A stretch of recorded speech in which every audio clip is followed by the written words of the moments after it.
Paano magkaroon ng GCash Visa ATM kahit nasa abroad ka? This is Mabis Tutorial. Tuturuan kita kung paano ako nagkaroon ng GCash Visa ATM card kahit nasa abroad ako.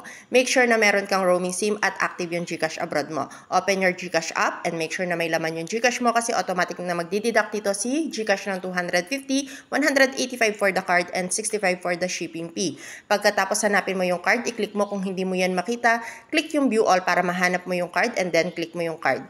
Then mapaprocess ka, mapupunta ka sa GCash card na to. Pag open nito, ang gagawin mo, i-click mo lang yung order a card, then i-click mo naman yung send me a card. Pag na-click mo yung send me a card, lalabas naman yung card na to, yung name mo and yung number mo. Then click mo yung next. Pag na-click mo naman yung next, lalabas dito yung mga information kung saan isi-send. Make sure na tama yung information na ilalagay mo and address kung sino yung makaka-receive at kung paano mo siya mapapapunta sa abroad. So ayan no, pagkatapos make sure na double check, then i-click mo yung I understand, then i-confirm mo siya. Pag na-confirm mo siya, magpa-process na siya kay GCash kasi i-deduct niya na yung 250 pesos na bayad mo sa GCash Visa Card ATM.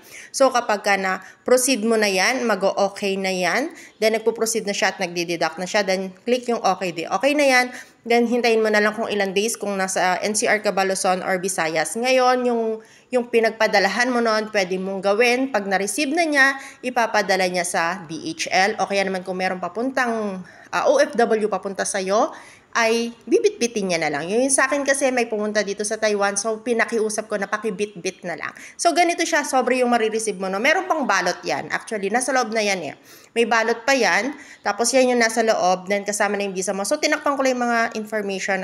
So ngayon, ililink mo na lang yung card na yan doon sa active mo na GCash abroad. So sana may naitulong ako.